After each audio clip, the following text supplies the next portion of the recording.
You're watching MMA Oddsbreaker. I'm Frank Trigg. That is Mike Biggie Rhodes getting ready to fight Alan Jouban on RFA 10 now, right? RFA kind of sneaks up on you. It's their 10th installment.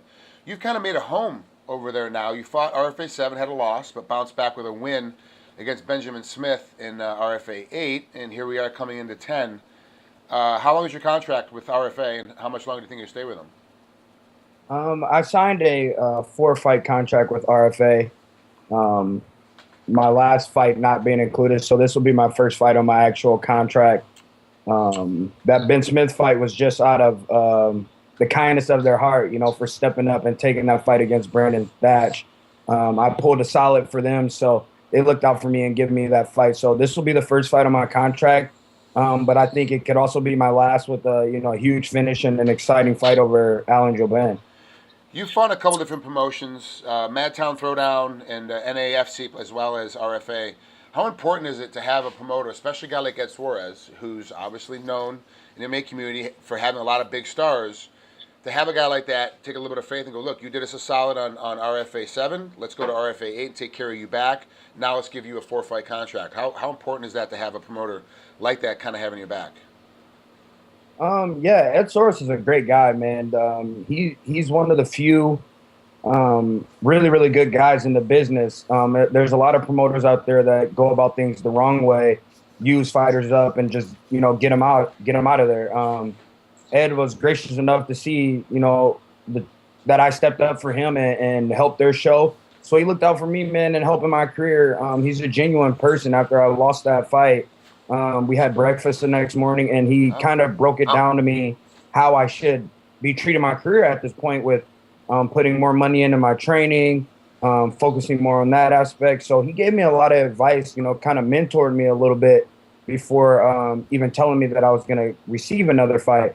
So having a good person like Ed Soros, who's known throughout the MMA business, he's also a great person. So he helped me out a lot, and having a guy like that with the power behind his name, if he says you're a good fighter, you're a good fighter. It seems like there's two organizations out there that are now becoming the sort of unofficial, official feeder programs for the UFC. One of them being Legacy, which is with Mick Maynard down in Houston as the promoter, and the other one is with Ed Suarez and RFA. Does that kind of put a little extra pressure on you, or are you feeling that extra pressure of going, hey, the UFC is paying attention? We know that the UFC brass is watching these events. They're paying attention to it on Access TV because they want to see the next set of stars coming up? Yeah, I think the pressure is good, though. If you can't perform for RFA or Legacy under the lights or the pressure, how do you think you're going to perform for the UFC? So I think the pressure and the way that RFA handles things with shooting media at you the week of the fight, during your weigh-ins, you're having to do video shoots. They run it like a mini UFC. So if you can't handle the pressures of this, you're never going to make it under those big lights in the UFC, man. So I think this is just something that's really going to help us be prepared for that, and so it won't overwhelm us when we get there. But yeah, the pressure and having the UFC, knowing the UFC is watching you, should up your game rather than hurt you. Now, you're originally from Waterloo, Iowa, but you're training over at Rufus Sport now. Is that correct? Yeah, I was born and raised in Waterloo, but I've been training up here in Milwaukee at Rufus Sport for the last 2 years. Now, coming from Iowa, they had the whole. You could have gone anywhere because obviously in Waterloo there's not a big camp of MMA fighting, but there's tons of places to go. How come you chose to go to Rufus as opposed to going to Miltich Fighting Systems down in Bettendorf, or going down to Jackson's down in Albuquerque and jumping all the way down? Like, why did you go to Milwaukee as opposed to anywhere else? Actually, when I first started training, it was by accident. I didn't mean to even get into the sport. I was training just to get in shape. And I had two really good guys, Joe Cason and Roy Jones, who were training at my camp in Waterloo. And they needed a bigger camp at the time because they were ready for that next level. So, we were looking at Militich. We were looking at, Rufus Sport. And the Black Zillions actually down in Florida, my cousin, Mike Van Arsdale, was the head coach down there. So I had got an offer to go there, but I was in college. I was going to school at UNI, and at that point, I didn't know if I wanted to take fighting serious or not because I was only an amateur. So Roy and Kason took a trip up here to Milwaukee, and I just tagged along, and we spent the week here. I trained a couple times, and I kind of fell in love with the place. And I found, Eric Koch, who was from Iowa. Yep. Rick Glenn was up here the same time I was here. He's from Iowa, so it was easy to keep a relationship with those guys, and it made it easier to want to come back here, man. And it just happened to be the best thing for my career. And so far, it's going really well. You have a record of 5-1. Alan Jouban's got a record of 7-1. So on paper, this fight's relatively close. Do me a favor, and from your point of view, break down Alan and tell me what you think he's going to try and do once you guys step inside the cage. Yeah, I think he's 7-1. He's got a kind of a soft record if you look at it. A lot of the guys he fought, they're don't have quite the experience as him, and they're early wins in his career. I think the guy they fought with the most fights and I think the most potential was Chitty, who actually beat him.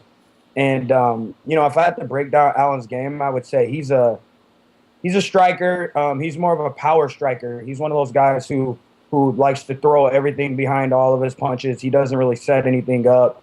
He likes to blast away. If I'm correct, I think he's a purple belt under Eddie Bravo in jiu-jitsu, though, too. So, he's dangerous on the ground with that rubber guard stuff. A lot of people aren't used to seeing that kind of jiu-jitsu. So I think that can overwhelm a opponent of lesser, talent and whatnot. But I think the fight's going to be very simple. He's going to come out trying to knock me out, throwing wide looping shots. I'm the more crisp striker. I'm the technical guy. So my shots are going to be down the middle. I'm going to pick him apart. I control the wrestling. My wrestling's way better than his. So I dictate if the fight's going to go, if it's going to stay standing or if it's going to hit the ground. So I think I'm just going to go with the flow of the fight, but I think I'm the better striker. If he does something I don't like, I'll put him on his back, and, we'll go from there. How much, let's do me this. A lot of people at home, because you only got 6 fights, they haven't really seen you. And this, obviously been RFA this will be your 3rd time on RFA, which means you've been on TV 3 times. But a lot of people haven't been catching it every time. Explain to the folks at home your particular style and how the commentators of Pat and Mike are going to be talking to the folks at home about how you do things. My style is kind of a hybrid. I don't really do one thing where you're like, okay, this guy, you have to watch out for this. But my striking is second to none, I believe. When I step in that cage, I don't think there's a person that tips the scale at 170 that I can't compete with on the feet.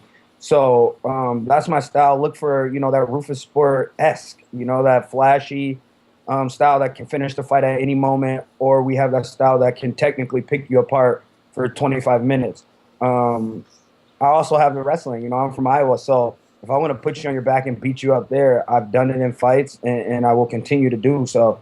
And I think people think my jiu-jitsu is lacking because of the submission loss to Thatch. But I'm a blue belt in jiu-jitsu. I've been doing it for 3 years.